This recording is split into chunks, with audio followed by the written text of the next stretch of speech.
Welcome, everybody, to Microsoft Unboxed POD episode 22.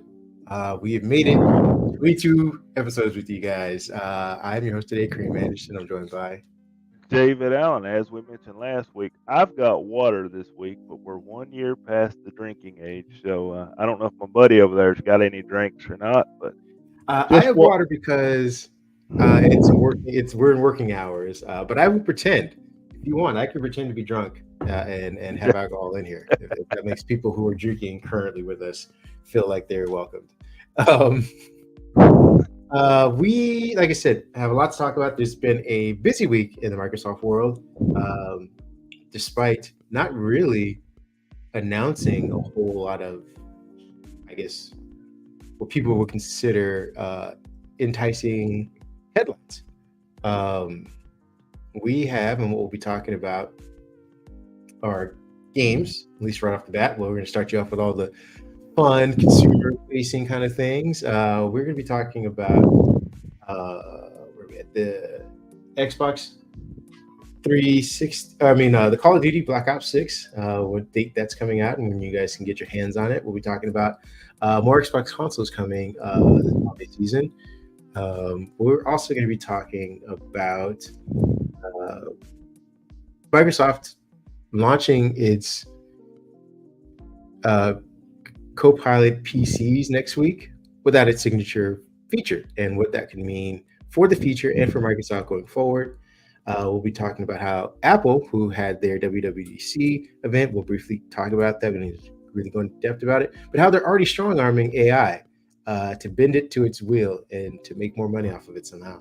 We're also going to be talking about Microsoft having to meet with the House Committee on Homeland Security and perhaps why it has affected a few of its products already, i.e., Recall and Outlook, and what effects Microsoft's stance on security is going to have in the future. And then we're going to talk, kind of round up the pod with a anecdotal experience on with one of the first Copilot PCs out in the wild. Everyone's been talking about they ran benchmarks, they've touched the devices, but they never really played around with it. An individual got theirs a week early, and they were moderately disappointed in the performance. And what does that mean for the devices coming out?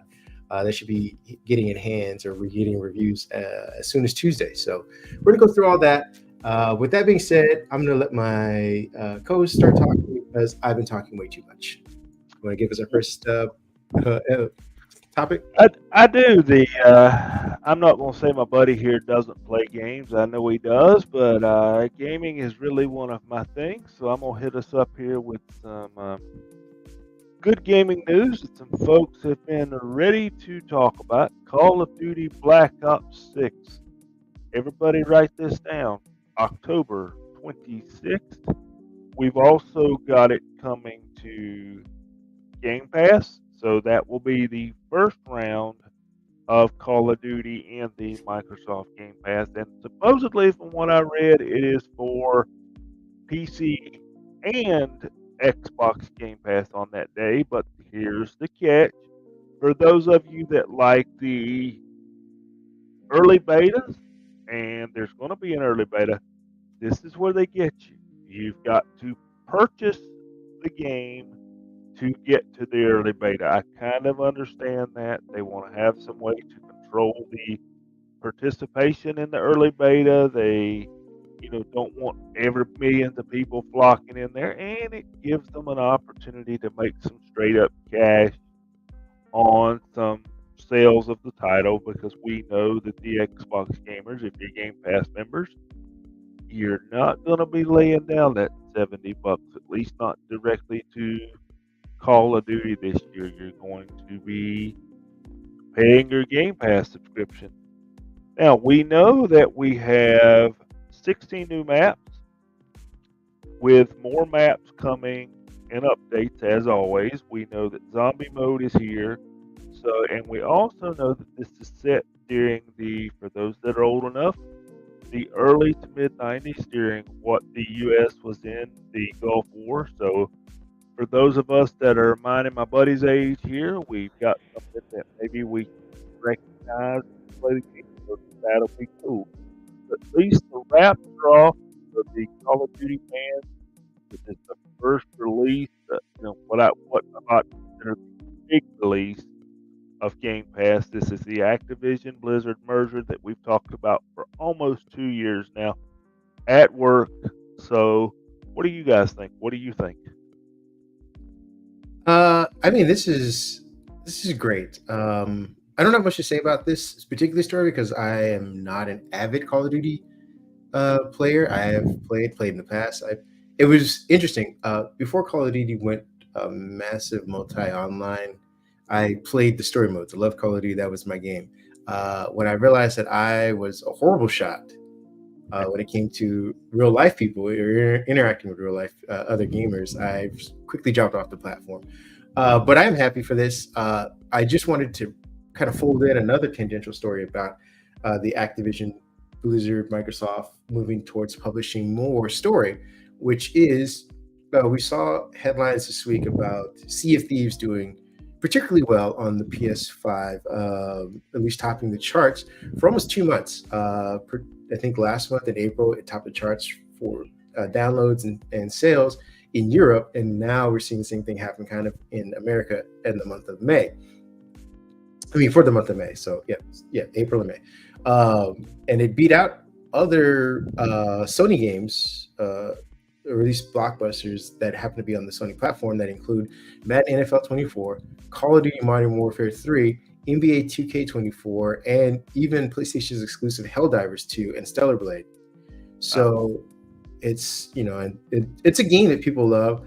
Upon hearing that news, I went and started playing it again, and I could see the appeal because it is, like I said, it's got a mix of first party, it's got a mix of RPG, it's got a huge mix of open world, and it's kind of a themed game. Like you don't Call of Duty, it's modern day warfare. It's in the title. It's guys with guns, and every now and then they'll throw in some futuristic tech or whatever.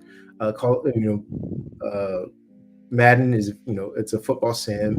NBA 2K is a football. I mean, these are very grounded in reality games, but to be able to kind of create your own pirate, man your own ship, and deal with those kind of things in an everyday sense. Like I was just on a mission the other day to get a piece of treasure. Apparently, one of the pieces of treasure was cursed. I put it on my ship, went back in the water to get some other things. I came back and the treasure had exploded, which meant my ship caught on fire. I had to use a bucket to try and get all the fire out. And as I am very bad at gaming, my ship sunk. And then I was eaten by a shark. So you can see why there are many things that can make the game fun without having to be a full, massive online experience. But there are those elements as well. Like you'll come across other people who have much faster ships, better ships, more guns, ammo, waiting to take all your things. So there are a lot of things to like about it, and I can see why Microsoft chose that one. I'm pretty sure they'll probably do the same thing with State of Decay, which is another first-party exclusive that they did well with, and we saw, because of the Game Fest or the showcase that they have. I think it's State of Decay 3 is supposed to be coming out soon, and I'm pretty sure that'll be on the platform. So I said all this to say that Microsoft's pivot towards becoming a publisher and putting things on its previous rivals, it seems to be working out for them, and I think the better marketed games, unlike Hi-Fi Rush and things like that, will do well on PlayStation's platform. And while we're on the topic of, I want to mention something. This is just a mention. I'm not trying to take away from Call of Duty's thunder, but while you were talking of other games, Ubisoft has come out with a game called X-Defiant. For those that haven't played it, it's not getting a lot of marketing. It's not getting a lot of marketing money because it's a free Call of Duty. You know how Call of Duty has the Warzone that's free for everybody to play. And X-Defiant is kind of a down and dirty, enter the game, walk into a level, the old capture the flag, the dominations, and you respawn. I had a chance to pick that up this week just for fun to see if it had any competition for Call of Duty whatsoever. So, any of our listeners or viewers out there are looking something different than Call of Duty, but still like the shoot 'em up style. check out Xdefy. Now, there's been a few patches come out in the last week that have really, there's a lot of YouTube content out there where people are saying, is this the Call of Duty killer? I have probably watched 30 or 40 different videos, and I would say the odds are 50-50 depending on what you like. But it's a pretty good game. Pick it up for anybody out there interested in just looking something, like you said, just something different.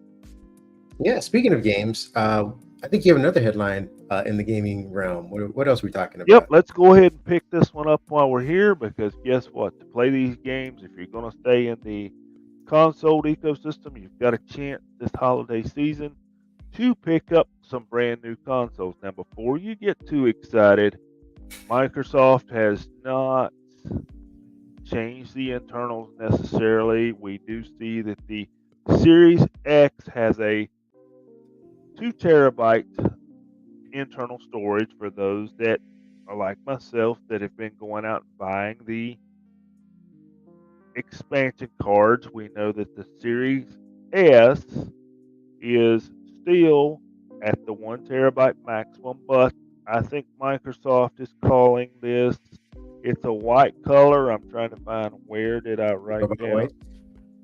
Say that one more time. Robot White. Yep, it's robot white. So that is your change for the Series S. Instead of being the black that we got last year, the Series S is robot white, 1 terabyte. Now let's slide down to the Series X to make sure we get this correct. Now here's one more catch on the Series X. The Series X is a diskless model. So if you're used to playing your DVDs, your Blu-rays, this is not the model for you. It is also robot white, but here's the catch. There's the special edition Xbox Series X that is kind of, I'm going to call it sparkly here. And they say it represents, or celestial, that represents the number of gamers and the number of games being played on the Xbox. Pretty cool. This one is the 2 terabyte model. This comes in limited edition. Now, I believe that was going to set you back a whopping $5.99. So, sort of be prepared when you go to the cash register for that one. That one is $5.99. The regular Series S is still sitting at the $349 price point. I did see, for those looking something cheap, there are some refurbished models in the Microsoft Store as of yesterday of the regular Series S that is still just white standard 512 storage for $199. So if you're looking at entry point, that's an idea. Now, there's no release date on these yet. Pre-orders are available for these, and they're supposed to be here sometime around the holiday season. So, Yeah. what are people's thoughts on this? I think it's good that we up the storage on that top end model, but really all we did was maybe change the casing. What are people's thoughts on that? Yeah, for those of you listening, the special edition comes in the Galaxy Black. For those of you who have been here from the beginning of the launch, that's that black tower looking one. But the special edition has sprinkles of green, essentially. So imagine if someone had took the regular Xbox Series X and then took a paintbrush and sprinkled green across the casing itself. It's a really cool looking design. As far as thoughts on it, more options are always better. It's interesting to see Microsoft kind of keep pushing towards this diskless array of devices, because it's been, if you were to pull an analogy, it's the frog in the boiling pot kind of thing. Like, we all got really alarmed during the Xbox One when they said that, hey, you're going to always have a device that needs to always be connected. And there was a whole, in a submarine debacle kind of scenario where everyone was like, no, I want disc. I want to be able to play the games when I want to play them. And Microsoft's made a poor choice in this. I'm going to jump over to PlayStation because they are doing the same thing, or at least not publicly talking about it.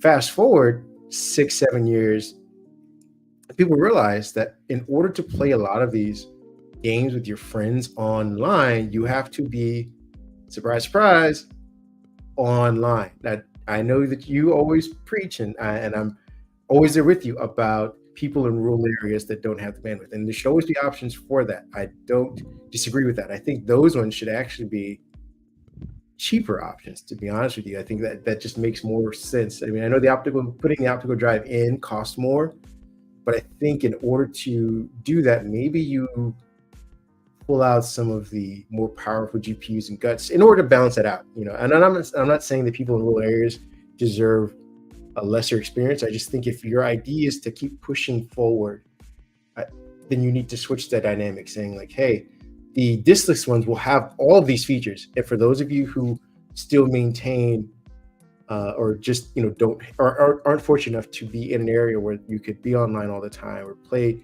these specific games, here's this version. And when you are set, when you do have that ability, when you are able to make that transition, here's the diskless one. And I think those should be the same tandem. So to wrap it all up, I think it's great that they are offering a bunch of different options. I think the prices need to come down on these, to be honest with you. Like you said, the tech hasn't changed. Nothing's really improved except the storage. $599 for special edition, 4 years into this generation, 5 years almost. Seems a little high. Ridiculous. It is. I mean, come on, Microsoft. If you're gonna do a special edition, make it $450 at the most. What was that? Was that the price for the initial launch, I believe? Because the regular console itself has come down almost $50-$60. So I think these prices should reflect that. But I am glad to see that they made a Series X with 1 terabyte diskless version, because again, not everybody is walking around with DVDs or optical or CDs that they need to utilize for. It's just waste of space for them.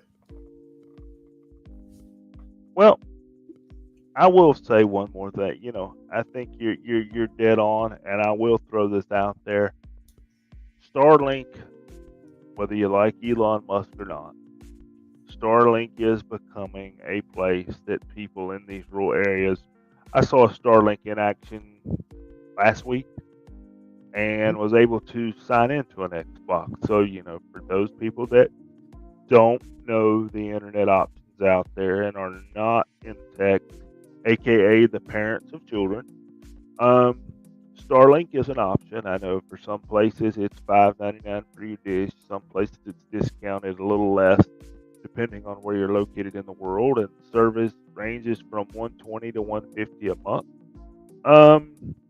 What I saw with it was 100 150 meg downloads, sometimes higher, sometimes a little lower. But what was important with gaming was your ping time, and your ping times are usually between 20 and 50 for what time I got to play, which is more than suitable for playing Xbox games. So maybe Microsoft sees that we're seeing these 5G options out there from the T-Mobiles, the AT&Ts, the Verizons, and Starlink. So maybe that gap that I like to talk about is closing just a little bit. Yeah, definitely. And I think they've also initiated their own efforts to kind of bring broadband to specific areas. And I believe they're build with or build by programs where they try and launch, set a data center in a rural area and then try and build a community around it, provide, high-tech jobs that require, bandwidth and that require internet and things like that in order to prosper. So, they're slowly but surely trying to close that gap. Moving on to the next topic, though, talking about closing gaps. Apple had its WWDC conference this week, and they tried to close the gap.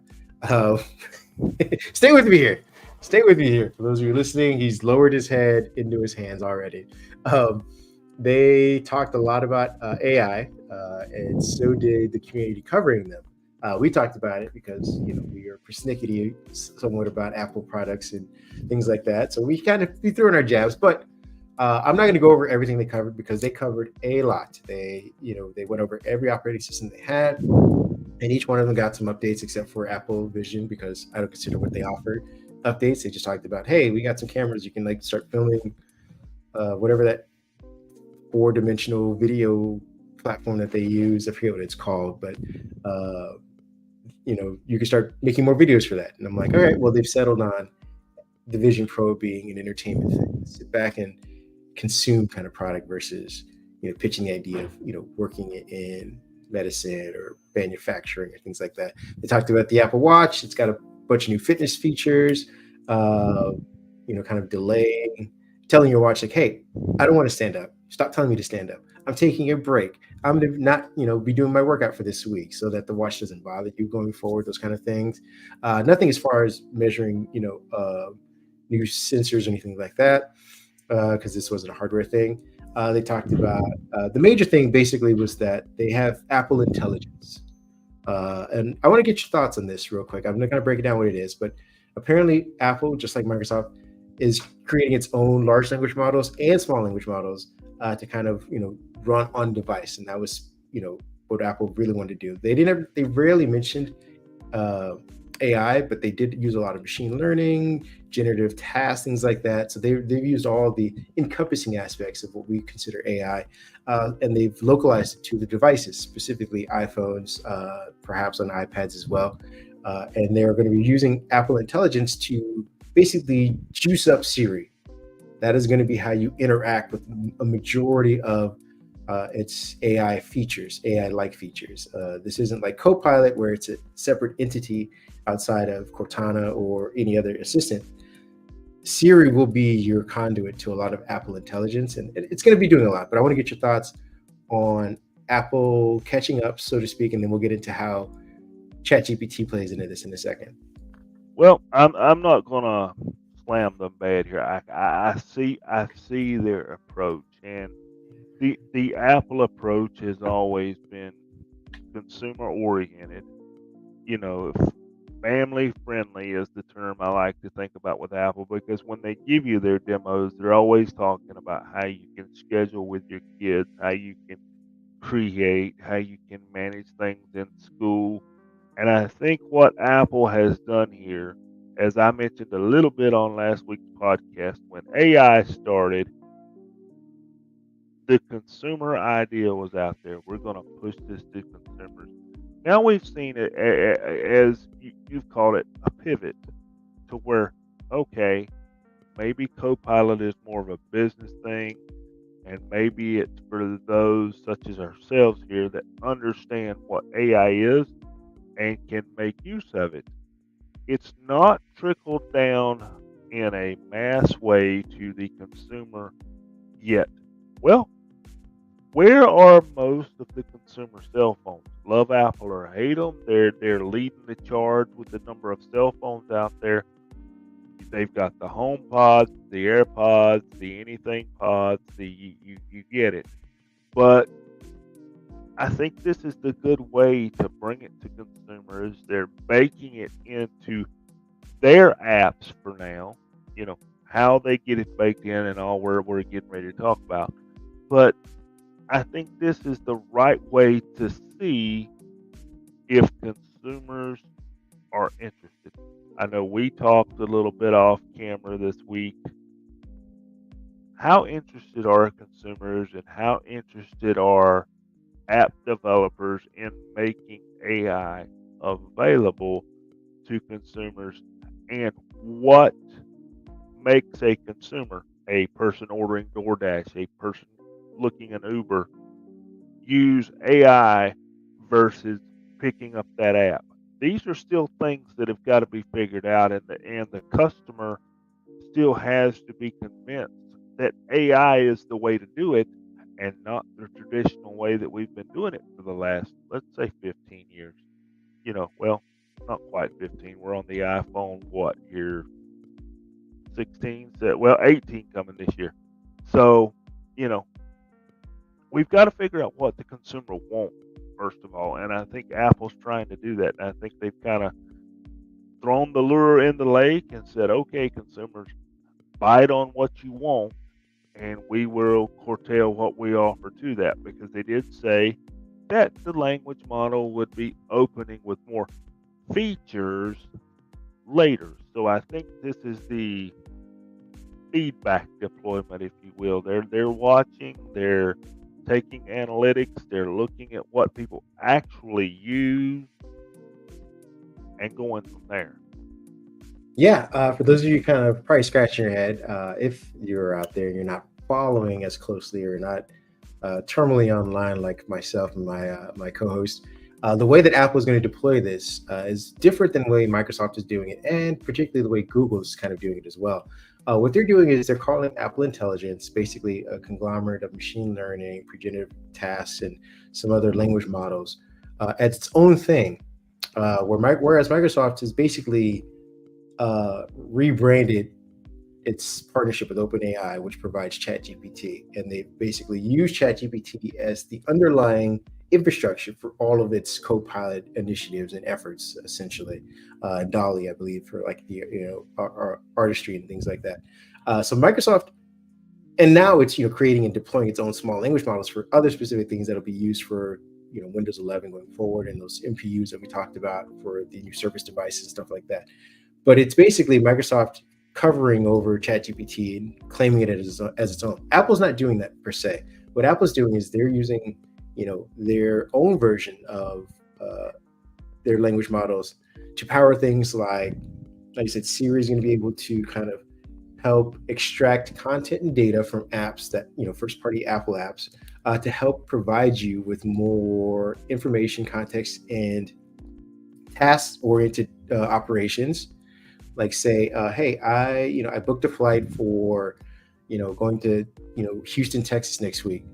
Look me up or build me out an itinerary. And what it's going to do is going to surface through emails to find out friends that you might have organized this trip with, areas that you've been known to visit when you've been in Houston, via Apple Maps or whatnot, messages that you've coordinated this trip with, and pull all that together to kind of give you like, hey, you were talking to Sandy about going to Houston as well. She's been with you there before. You guys stopped at this barbecue place. We'll put that on there, and it'll build you out this kind of thing.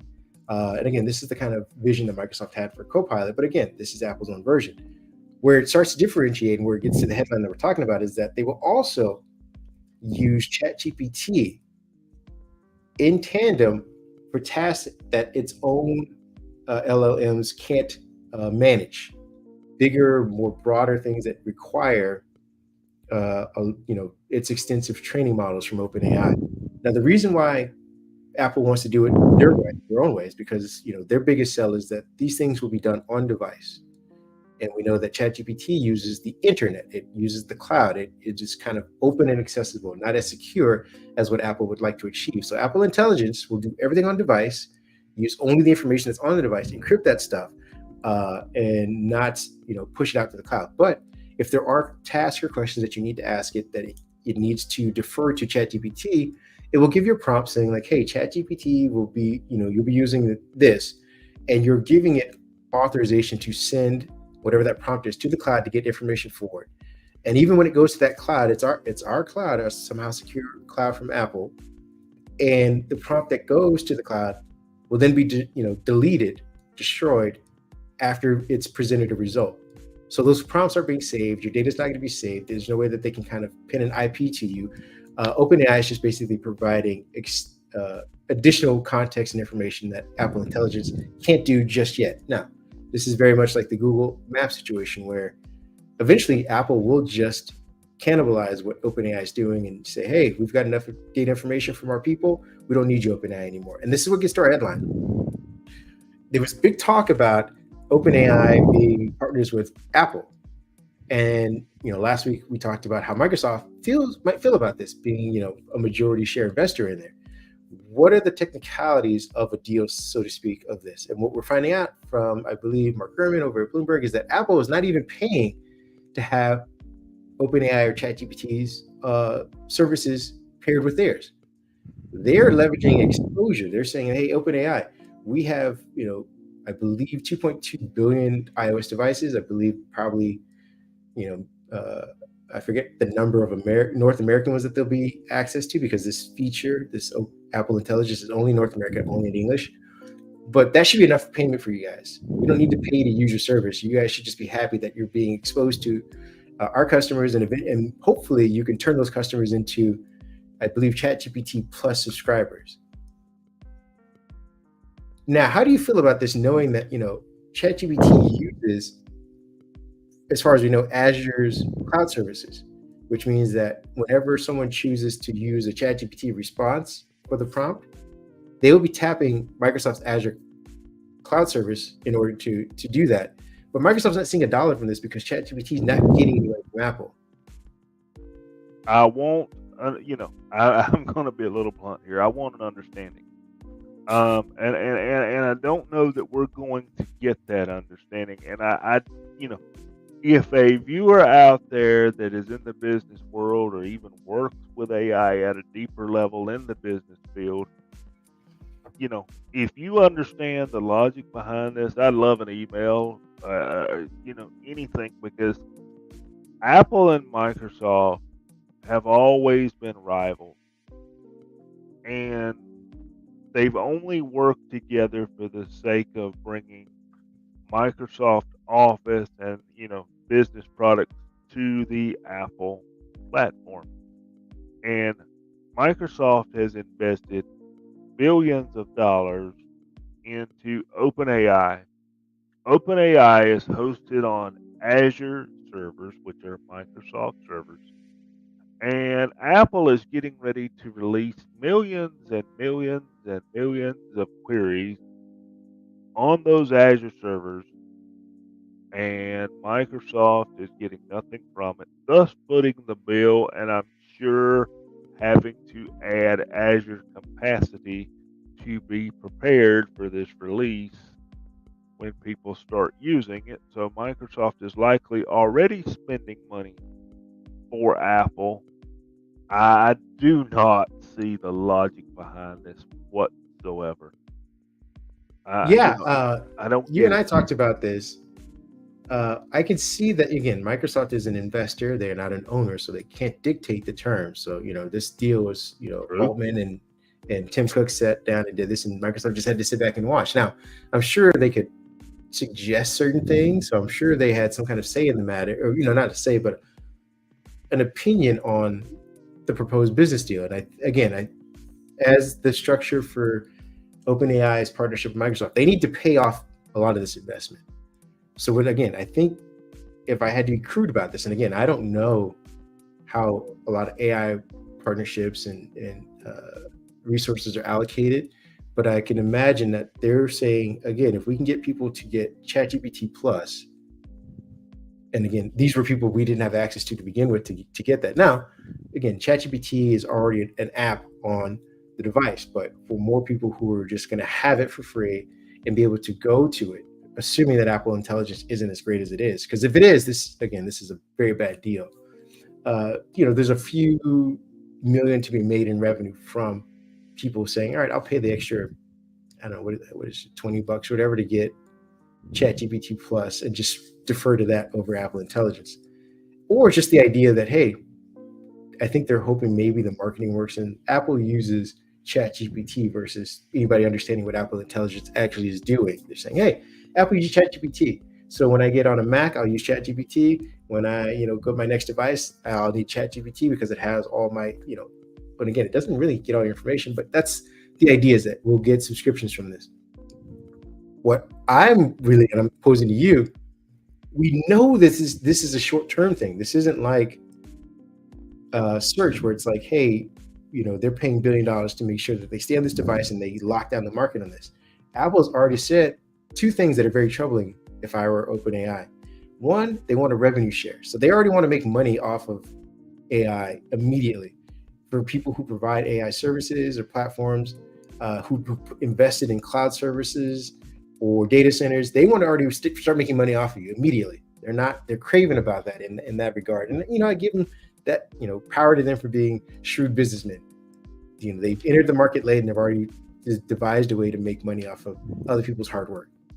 The other thing is that we know that they're in talks with Google to present Gemini, and they've also talked about pairing other AI services. And I'm assuming, whenever it's applicable to whatever the AI prompt or task is, they will, give you a list or give their users a list of AI providers they can choose from in order to complete that task. So if you are creating images, maybe they give you, here's Dolly and here's Firefly. Which one would you like to create your task with? If you are using a business version, here's Copilot, or I forget what IBM's AI is using, or Salesforce. Which one would you like to use to complete that? If it's a digital assistant for home automation, maybe you have more Google devices than you do actual Apple devices. Would you like to use Apple Intelligence or Gemini or Google Assistant or whatever they call it going forward? That is what their strategy is. And then again, they're going to extract revenue from those prompts from those people. So OpenAI is in a very limited window right now to be the only AI provider on the platform, but it's going to go away. So you invest in this deal, which we know is probably, once Google shows up, probably going to edge you completely out before everyone else floods the market on Apple. Why do this again?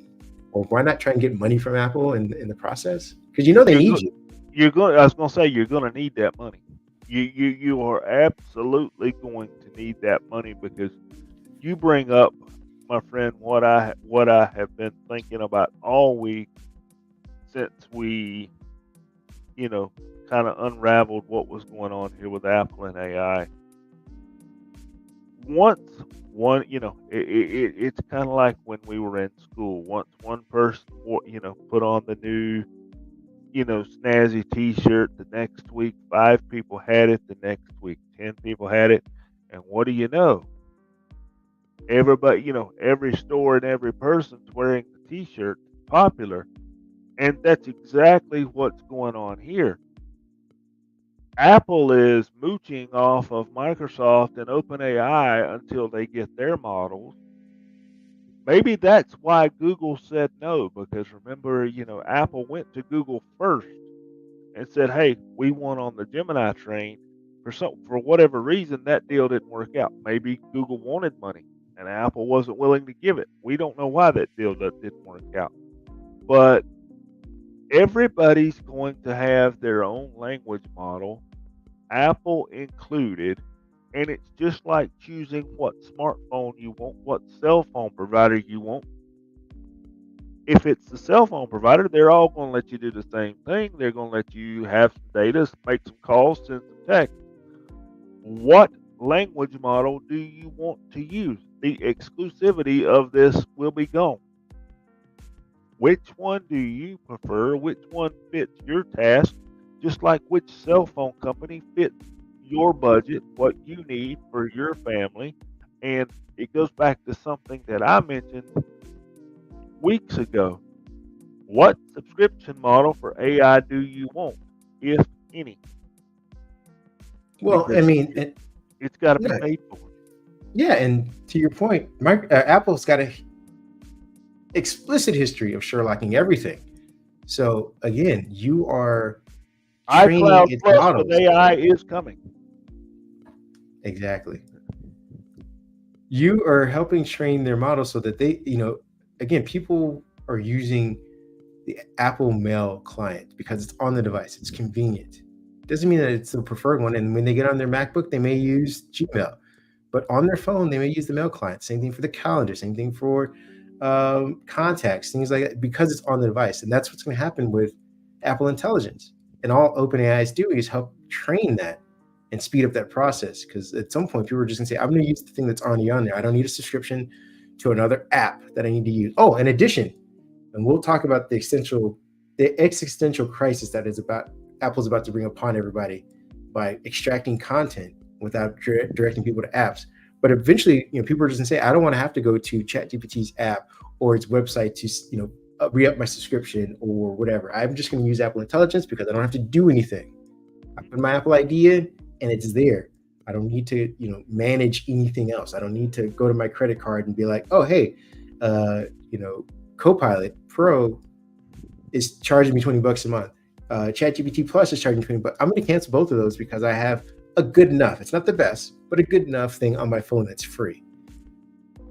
If I were, again, I don't want to keep harping on it, but if I were ChatGPT, knowing that Apple needed to say something more than just Apple Intelligence, and you were, they scrambled and couldn't get anything done with Google, you could have had them sort of over a barrel and saying like, hey, we need to get something more from you guys. And that the fact that we're on your devices isn't enough because we're already on your device. We have a ChatGPT app already on the device. We need some sort of, you scratch my back, I scratch your back, you scratch my back a little bit more than I'm doing you because I'm doing you the favor, so to speak. Because investors would have said, hey, Apple Intelligence is great now, it's unproven. But the fact that they partnered with ChatGPT shot their stocks way up because that's the new thing that everyone needs to have in the portfolio going forward as a business. Uh, if you have one last thing, we'll mention that, and then we'll move on our last few topics. Well, I feel like this is going to fix itself, and somebody is going to be left out because ultimately subscribers, and I've got to be bluntly honest here, consumers are lazy.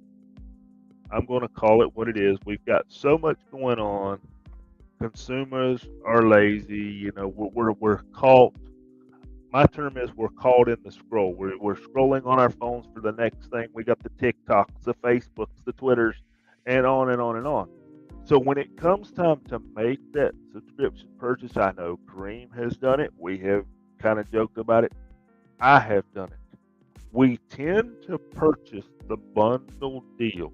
We tend to put it on that automatic payment because that's easy. That's one less thing we have to worry about. We don't have to have the husband or the wife or the child, mom, dad, such and such service don't work. Dang it, I forgot to pay that. That's the one subscription I got to pay. Well, now let me pull my phone out, my laptop, and find the credit card and pay that subscription. So just as soon as Apple gets their language model where they're comfortable, now watch what I'm about to say here, when they're comfortable with it working in their products, they didn't say it was going to interface with Microsoft Word on Apple. Their products. That's what you got to be careful for. They're not going to give the co-pilots of the world any help. So once they're comfortable with it in their products, they're going to say, okay, Apple Cloud Plus or Apple Cloud Intelligence is now part of your iCloud subscription for an extra $10, $20, $30, whatever it is they're looking for. Guess what? They've sold it right there. OpenAI can begin packing their bags with the Apple relationship. They got nothing in return. Yeah, I don't at least get they're it. going to try to scrape the data, but they're not even going to get access to that. With that being said, we're going to move on to another topic, which is Microsoft Copilot PCs launching without recall. I wrote about this, but I think you want to talk about it. Go right ahead. Microsoft, why? Just when I thought last week I give you lots of praise for being on the right track, Windows, ARM, efficiency, power, recall, NPUs, I give it all to you last week. I was ready for the Surface devices to hit this week. Now you take all my fun away because you were storing recall data from someone that had seen it, a coder that had seen it that we mentioned last week, in plain text format on devices, which got this person's attention. They gave you a chance to fix it or said they were going to publish how they figured this out. You came out earlier this week and said, hey, we're going to fix it. We understand. We made a snafu. We did it again. So now you get to the end of the week here and you've thought about it a little bit more. Maybe got a little pressure from a few government agencies and some security folks that, okay, we're just going to not do this next week for everybody. This is the signature feature that our signature devices were looking for. Guess what? You're not getting it. And what got me was we don't know when or if we are getting it. That's the catch. Does it come? Does it not come? Does it come baked into another product? Does it come in another form? Does it come at all? So let me ask one question and I'll turn it over to you for a minute. Apple came out with the M series chip. There was no AI when these chips came out. AI was not with us yet. They marketed these chips as powerful, efficient, battery friendly. Those chips have done Apple very well. So now Microsoft has their turn. They had the software components. They're making these devices Copilot certified. Now, what are we buying, and why should our friends and our listeners go stand in line at the Best Buy next week or go to MicrosoftStore.com and pick up these devices? Because the signature feature that Microsoft wants to build on is not there. Yeah, I'm of two minds in this. Now, I will, as a fan and as someone excited about tech, I was thoroughly let down by this. I texted you Yes. late last night. I think you were getting ready to go to bed, and I was railing at the yelling at the stars like this is a bad idea. Microsoft's pulling a Windows timeline all over again. They're gonna shove this thing. They're gonna test it first and then say it's not worth it. And then I was of another mind this morning that they're gonna shove this thing, test it, and say it's not worth it, and probably be right about it for the wrong reasons. Necessarily. As you mentioned, Microsoft's selling these new devices as kind of the start of the evolution of the Windows PC, so to speak. A big start. They marketed the hell out of it.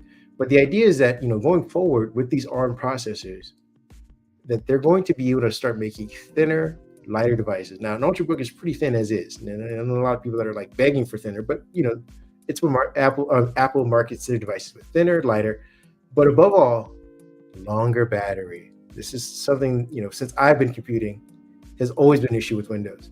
It used to be an issue with Apple for a while. They just happened to have the full stack, so their performance was a little bit better. So whereas a Windows PC would get you 3.5 hours, an Apple device would get you 12, and that was always the gap. That's what you expected.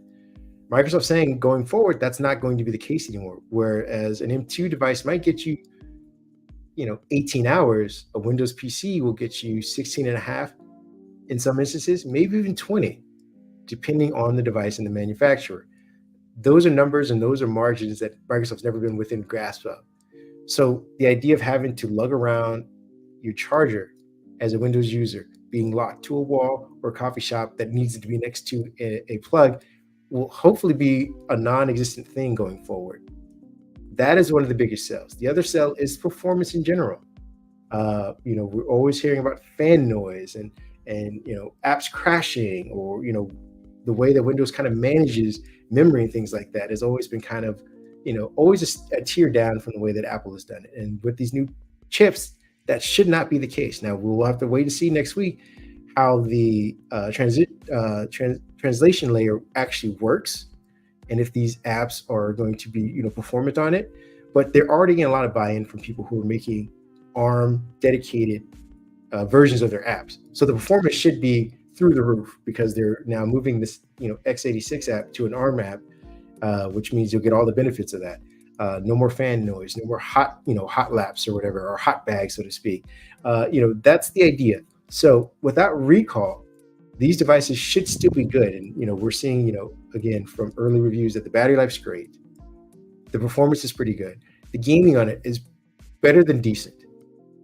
That's already a win. That's something that Intel keeps saying. And every time we get a device, we always come short of it. So if, again, these deliver on those promises, that's great. We don't need recall. Recall is a liability for Microsoft, especially in this precarious situation that it's in right now, where it's having government ask, hey, you guys told us you could secure things with our email and your productivity apps, and we're finding out, Dan, relatively routinely that China's hacked you, Russia's hacked you. Like, you're getting hacked because people are finding ways to get into your secure operating systems or platforms.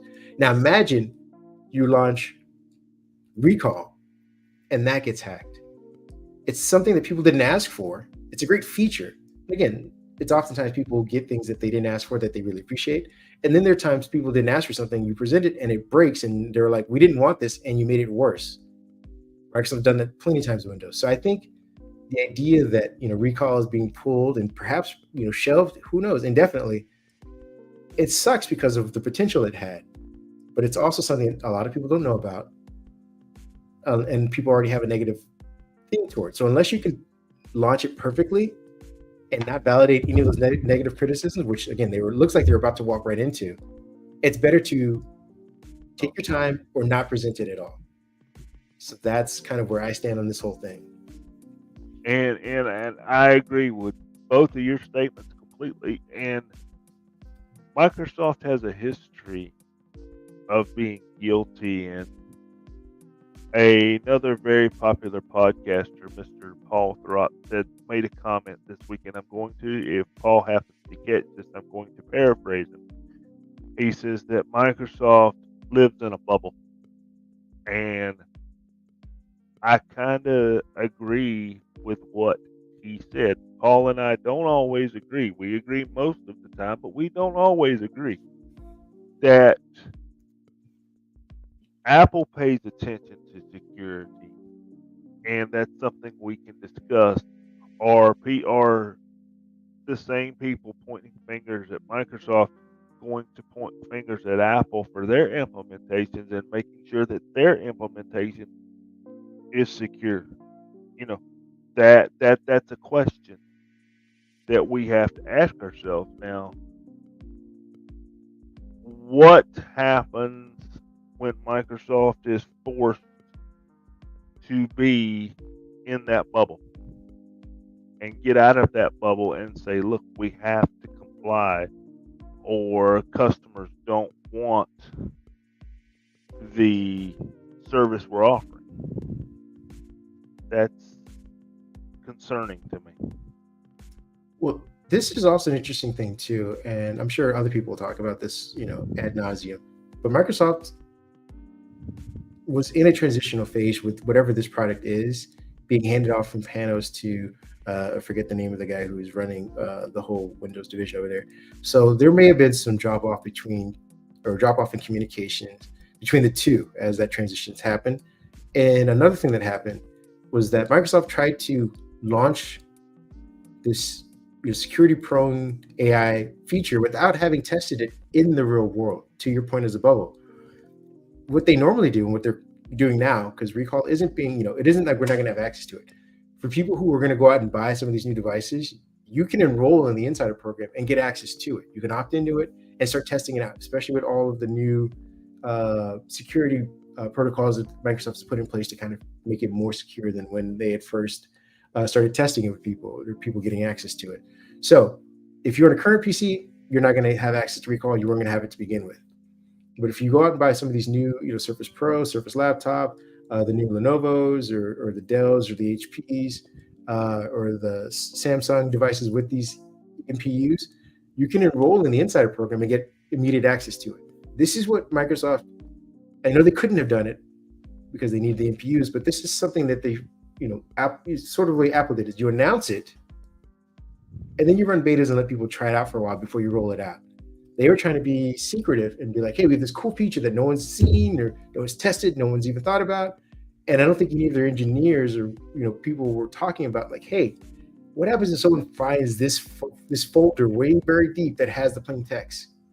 How do we secure that? They weren't having those conversations. Now they're forced to have those conversations and they're rethinking it. Like, hey, you know what? Maybe we put this out in the world. We let people test it.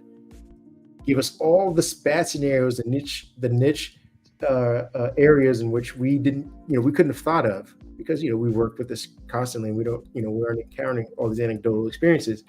And they give us all that feedback and then we build it into this new feature and release it hopefully, at the end of the year or maybe next year. Who knows if it takes a while for it to come out.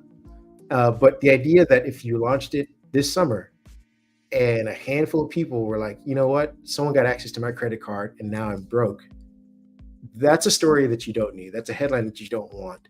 And that's a comparison, again, if Apple rolls this out and they roll it out perfectly, that you don't need right now. So, maybe people won't, bother with asking, how Apple Intelligence does the exact same thing as Microsoft. And no one's questioned it because they trust, Apple and, they have a much smaller audience base when it comes to the desktop features of things. I think they're at like 14% of the PC market or whatever. And who knows how people are going to interact with Siri after 13 years of it being a joke. Maybe they won't ever use it. Uh, but the idea that saying, hey, Microsoft launched Recall and it was laughed out of the building and it was a security issue and it was just another blunder. I know that everyone's seeing this, kind of retrenchment and saying like, hey, we're going to take a step back. As kind of, oh, Microsoft losing the ball again. But it's a smart thing to do right now. Let some of that heat kind of boil over. Let people say, hey, the devices are great as is. And then you update with Recall later and people can go like, oh, even better. I got something additional. Didn't have to pay for it. It just was added to my device. It added, productivity, or it helped me out. And it worked like as marketed and as done, versus I bought this new PC and it basically stole, helped people get identity theft and ruin my life. So I'm upset that we're not going to be getting it initially. I wanted to play around with it, but I will just be enrolling as an insider to do so if I get a new device. And as you were talking there, I was thinking, you mentioned a few times testing it. What's the Windows Insider program supposed to be? There's millions and millions of people inside the Windows, all pun intended here, Windows Insider program. In fact, so many people that in times past, within the last year or so, Microsoft has talked about adjusting how the Insider program works. So Microsoft has been working on these new PCs that we're aware of for a year. Now, I'm sure they've been working on these PCs much longer than a year. And let's see, these devices are supposed to hit the market on the 18th. Today is the 14th. We found out this headline. Let's give them every minute we can. We found out this headline on the 13th, yesterday, last night when we were talking about it, that we're not getting the feature. So, Microsoft, I don't know what to say here, except I want to be proper and say I'm very upset with the fact that you've got all these insiders testing these things. Did you not see the issue before 6/13 of 2024 when your launch is on 6/18? Or did you just think, I've got to put on my throat hat here for just a minute. Did you just think people weren't going to care and you were going to get away with it again? I think it's both. Why does it have to be either or? I think it was literally both. They didn't think about it, and for the person who was like, they were like, "Shut up, don't worry about it." Exactly. You don't have to put any more thought into it. Were you going to wait for people's, as you mentioned, people's identities to just get destroyed and nobody know why, and suddenly somebody figures it out and goes, "Oh, Microsoft, you're at fault."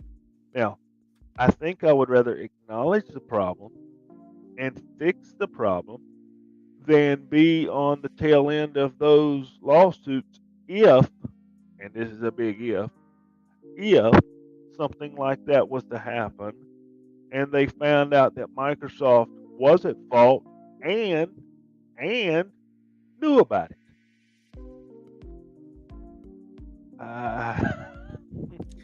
Yeah, I mean, I'm going to wrap this up by saying, for those of you who were excited about this feature, you can still get it. It just won't be on your device in the open box form. You will have to you'll have to jump through a few insider hoops. Fortunately, Microsoft made the process very simple. You go to your Windows settings, say, hey, I'd like to opt into I think it's Canary, probably, option for insiders, restart your device, and then that feature should show up. And again, they're going to release it to insiders soon. So I think it's at the end of next month, which is July. You'll probably be able to enroll and try it out. But at the end of the day, get the new devices if all of the things that we've reviewed so far pan out, because these are supposed to be, again, the start of a new Windows era where, we aren't tied to the power charger, and and we're getting more features for Windows that are allocated to different sections of the processor. So sorry that Recall isn't the, out of the box feature. You'll still have access to it. Just get the new devices if they suit your your new needs, your new requirements. Moving on to the last thing, or our last section, which is basically kind of pulled from this recall thing. Microsoft had to answer. I believe they were meeting with. Make sure I get the name of the committee right. It is the U.S. House Committee on Homeland Security. They met with them yesterday. They had some prepared remarks that we wrote about and reported on the day before because they issued those to Congress, so they both have an idea of common grounds. They're basically answering for a CSRB report. The CSRB stands for Cyber Safety Review Board. They issued a report in April saying, Microsoft, you done effed up. You had Exchange, and there was a big hack by, I believe, a Chinese-based hacker community. I don't know if it was state sanctioned, but they were called Storm-0558. And this is a big hack that made headlines last year, I believe it was. And the intrusion basically got the ire of the U.S. body of Congress. And unless you're basically trying to buy another company, they normally don't drag companies in for these kind of things unless it's egregious. And to this point, Microsoft's been egregiously negligent when it comes to security. Now, we know that Satya Nadella issued a memo back in April, and again, time is coincidental, saying, hey, we're going to pivot to being a security-first company. We need to have security at the forefront of our decision-making when it comes to offering services and platforms. Is it secure is always going to be the question we ask before we release it to anybody. And I said all that to say this ties into recall. Again, as you're answering questions at the U.S. Committee of Homeland Security, you can't then release recall 5 days later and it be another blunder, because you've already told them, again, during their sit down with them, they had already acknowledged that, hey, we were at fault. And I believe the CSRB report offered 25 recommendations that the company could take to, basically shore up this kind of a threat to security. Microsoft says that they're addressing at least 16 of them. They're going to implement 16 of those 25 recommendations, and that they're also adding an additional 22 of their own. So not all 25 applied to them. This is a committee that's based on, reflecting on security, and it's general. So again, not all 25 were there, but they took 16 of them directly, saying that, hey, you guys are right on about these 16, and we're going to add 22 of our own to kind of, regain your trust. And they're at a kind of a pivotal section because, the rivals see blood in the water. They're saying like, hey, Microsoft is a threat. And I believe this is coming from a letter issued by the, what are they called? I'm sorry, ladies and gentlemen. It's like the Net Choice, I believe. And that, that is a consortium that includes Google, Amazon, some other companies that, are also rivals and love to, kind of come in and take those government contracts from Microsoft. They issued their statement saying, let me make sure I get the right quote. Microsoft poses an especially acute national security risk given it has a dominant 85% market share in the U.S. government productivity software market, which makes the government dependent on Microsoft's products, including Outlook, email, Word, Excel, Teams, instant messaging, and Azure cloud platforms. And they're basically saying, when one of those things gets hacked or breached, it ties into all this other stuff. So maybe you either start divesting in having a full stack of Microsoft products and start using some of ours, and maybe we can win over your government contracts. And that's where Microsoft sits right now. So the government's already saying you've been notified and your competitors are talking to us. What are you going to do? And so now they've kind of pulled back on some things, and they've also I don't want to get you in on this. What are your thoughts on this before I talk about what else they've done to kind of Microsoft is in a, your blood in the water statement, I think, was 100% accurate. And I think Microsoft is in a precarious position here because, to me, and there are people out there that can take this back further. It goes back to the continued Exchange hacks that got the government attention. Then Activision got the government attention. You make statements, and it's just like Kareem and I. We can't go to the government and say, well, we thought we made $50,000 last year, but we really made 250,000. Can you just forgive us and we won't have to pay those taxes on that and all those fees that you're going to put on there? You can't be playing with regulatory bodies. Let's call, I know in different countries they're called different things. You can't be playing with regulatory bodies like this, and you can't promise these regulatory bodies one thing and then 6 months later, a year later, completely do exactly what you said you weren't going to do. Microsoft, I love you. You make computing what it should be as far as the product that you produce. Why is securing these such a problem? You're going to keep, throwing the shark food in the water, and your competitors are going to bite you. You're going to lose these contracts, these lucrative contracts with these businesses, schools, military, the things that make you billions of dollars and pay those Microsoft bills. I don't get why we can't get it right. Apple's watching, IBM, Lenovo, they're watching. You know, all of these companies that you deal with, they're watching what's going on and going, we can fix this. We can go get this contract. We can make sure that we, make this company feel better about doing business with us than doing business with Microsoft. You know, we can use Google Cloud, for example. We can use Oracle. We can use Amazon if we need to. Come on, folks, get it together. Yeah, and to your point, when the product is the thing at question that makes people move away from you, it is very hard. I'm not saying it's impossible, but it's Yes. very hard to regain that. It's different to be like, hey, you know what? Google Cloud is just too expensive. Because you can always lower the price. If you can figure out a way to subsidize that, you can lower the price. People will be like, the product itself was great. I just couldn't afford it. Lower the price, people come flooding in. Or if it's accessibility, I couldn't use it on this platform. You could figure out a way to technologically get accessibility there, and people would be like, I'm back. I'll start using it again. But when it's this thing is broken, or I had a very bad experience with it, i.e., people who are on Windows saying like, "Hey, I'm tired of updates. I'm tired of restarts. I'm tired of the blue screen of death." Those people are Mac people, and they'll be the Mac people. Depending on when they switch in generation, they will be that, and they will teach their kids that. It's going to take maybe their kids' to be like, "Hey, I've never had those experiences. Let me try Windows. Let me move over because I've never had that bad taste on it." If you lose those government contracts, those governments are going to say, "These are the bad experiences we had with it. We're not coming back." And it will take generations and generations to be like, okay, maybe we can reevaluate that. And that time, your company may or may not be solvent. I'm going to move on to the next headline because it also again plays into this. Microsoft is killing several Outlook.com features, again, to improve security. This was an announcement they made this week.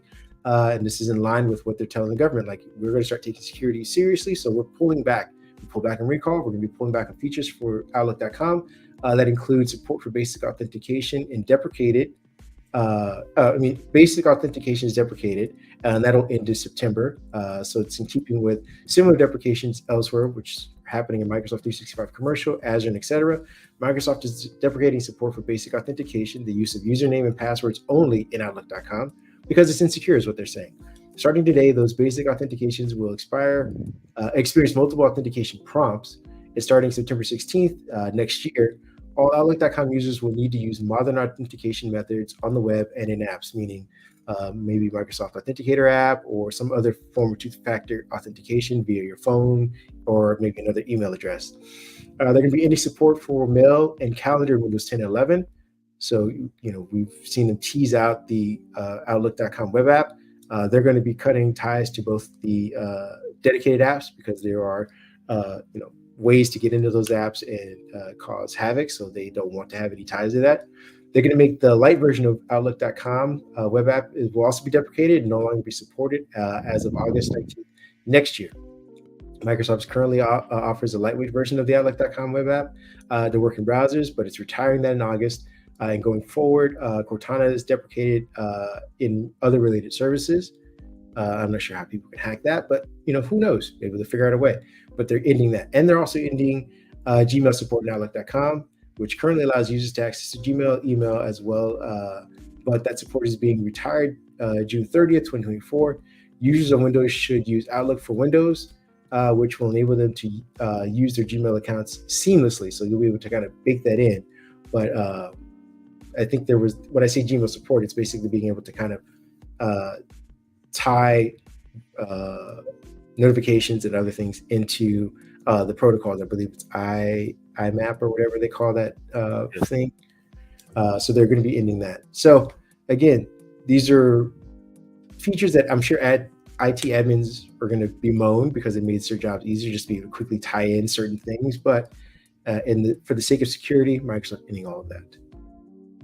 I've got basically one thing to say here, because I look to my left and there's a Chromebook sitting over there, and it dawned on me.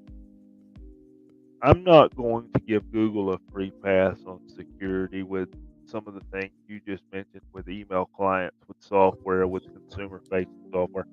I'm sure Google has its problems as well. I'm sure any company has some level of security issues or something they're facing. That's part of the world we live in today. But when I was listening to what you were saying, what does Google do that nobody else does? 99% of their stuff is web-based. 100% web-based.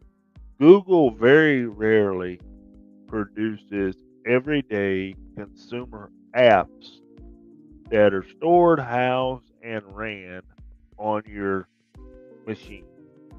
And to secure that, they say, okay, very simple.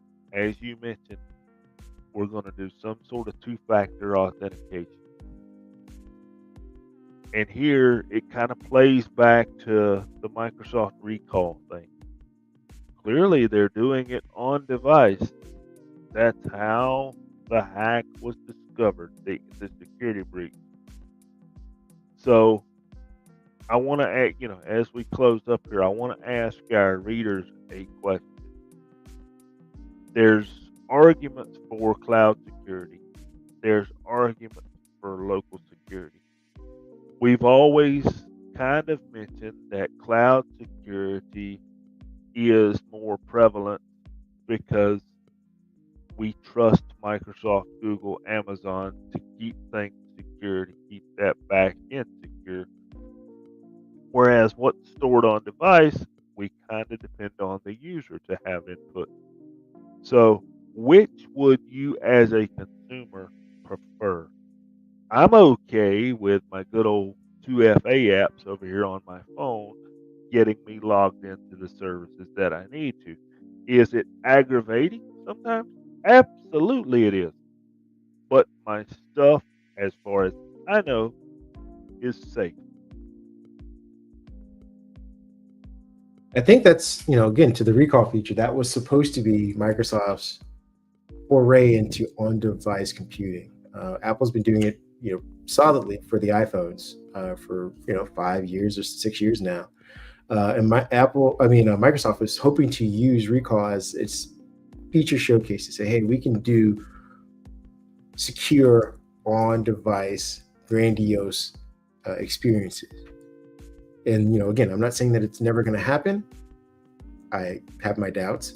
But if they can get recall to show up, this is another way that they can say, hey, a lot of the cloud stuff that we were trying to do, we've shrunk it down to these small language models, and we're doing them on device. You don't, and on that device, that is where it's stored. If it's somehow hacked, it's because someone got a hold of your device. We've put the onus on you to secure your device. It's no longer on us to secure these things. And when it needs to go to the cloud, we'll figure out a way to secure that, which I think Apple's, so far saying that they can do. Maybe they will be the litmus test on how to do that. Maybe other people can follow that. Because then Microsoft can say, hey, now that we've secured everything on your device and you're about to move to a new device, we have a two-factor encrypted authentication way to move that info up into the cloud and back down to the next device so that you can keep all that, you can keep your profile of things going forward. I think that's the goal. I don't want to belabor the point anymore, but to your point, I can see people being okay with either, as long as neither are hacked. That is the idea. Again, if you're going to say, I'm going to put all your stuff in the cloud, like Apple's saying, and I'm secured, if it's not hacked, I don't care. If it's going to be all on my device, and say someone breaks into my house and steals my laptop and they can't get to it, I don't care either way, as long as no one can get to it. And I think that's where Microsoft needs to, win everyone's trust back. That's where they had this hearing. This is why they're pulling back features, and I'm assuming we're going to see more and more of this as time goes on. They're going to start just being able to say, these were some great ideas, but they were also security prone or insecure at that. So let's pull them back. Maybe people don't need them. Maybe they don't need this much, this many options. We start to own that. Last thing I want to talk about is, and it's a quick one, is we got someone who got the Samsung Galaxy Book Edge 14 early. Again, these devices are supposed to come out on Tuesday. He got his last week, and he was not impressed by the performance. He went on to Reddit. I believe the Redditor that we're looking for, his name is, I have the name here. Capconia, Caponica 23. Went on and wrote a lovely piece. This person, I would suggest you go and like his stuff. Don't be negative. He wrote a very succinct recap of his experience. And basically what he boils down to is that the performance was under par. And a couple people ran with the headline. It was salacious. But the idea is, he explains it later, and I believe other people in Reddit, which makes Reddit a great community, explain why he was seeing that. It was partly because his CPU was capped. These devices, these ARM devices coming from Snapdragon, are supposed to have performance at about, I think it's 3.5 to 3.8 gigahertz for these CPUs. When he ran his device, it was hovering around 2.5 or 2.8, I believe. And he was seeing, subpar scores, and was like, hey, I hope this isn't indicative of, these new Copilot Plus PCs coming out. He went on to test some other things. He tested some gaming and said that he was getting 40 to 60 frames per second, but he was getting severe drops. That's another negative. As far as the positives are concerned, he said that the battery life was exceptional compared to his other Samsung device. So this isn't even like manufacturer to manufacturer, like, oh, here's a Dell, here's a Samsung. He had the Samsung Galaxy Book 360, which is the one they believe came out last year, and he has the Edge now. And he says that the Edge, where the 360 would last him to about, I think he said 6 or 7 o'clock in the evening. He's saying the Edge lasts him to about 11 o'clock, doing same sort of workload, which is great. This is what we were talking about as far as battery is concerned. He also updated his post, I believe today or yesterday, saying that he got a GPU update, which then bumped his game frames per second from capping at 60 to starting at 60 and going to 100 with no frame drop. So that's good. What are your thoughts on his performance so far? I know you and I talked off mic about it. Well, it's definitely disappointing. And if this was to be the final numbers as he got his device early, there would be a problem. But as we discussed, I'm fully expecting the Windows update servers, the firmware servers, and everybody's updating processes to be wide open here in just a few days. When we start powering these devices on, I'm sure Microsoft has a list of updates ready for us. I'm sure the firmware makers have lots of things ready for us, because I don't think anybody really wants these devices to fail. And I think this is the first time that we're seeing, sure, as you mentioned, there's OEMs, there's Samsung, Dell, Microsoft, that Asus and whoever else I'm leaving out that's making these devices. But I feel like as a whole for computing, we want these devices to succeed. I'm not feeling like this is a Dell device versus a Microsoft device versus a Samsung device. I'm not feeling that, because if you look at the devices, they all pretty much have the same feature set. maybe this one has an extra port that this one doesn't have, or the color's a little different, or the casing is a little different. But the internals are the same feature set. So there's only so many ways to differentiate. But I think as a whole, we want these to succeed. And I encourage people getting these devices next week. I know you're going to want to see if your favorite app opens. Guilty as charged. I know you're going to want to see how quick your apps load. Guilty as charged. But let those updates run. Then make your judgment. As when we review units, I'll give you a little tip. When I get a review unit in, I've got one coming in today. When I get a review unit in, it comes out of the box.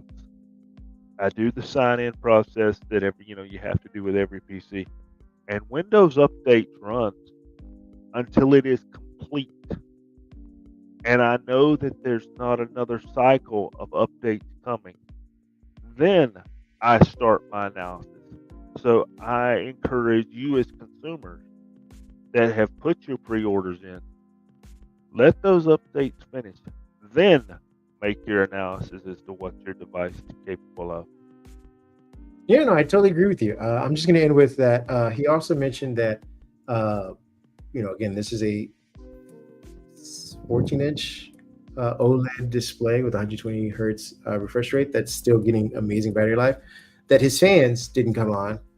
That's interesting. So that's the plus. Again, for all the negatives that we might have said in the story, the positives were, again, that some of the two largest complaints for Windows users are fan noise, heat, and battery. Aside from the operating system itself, kind of needing to have a learning curve.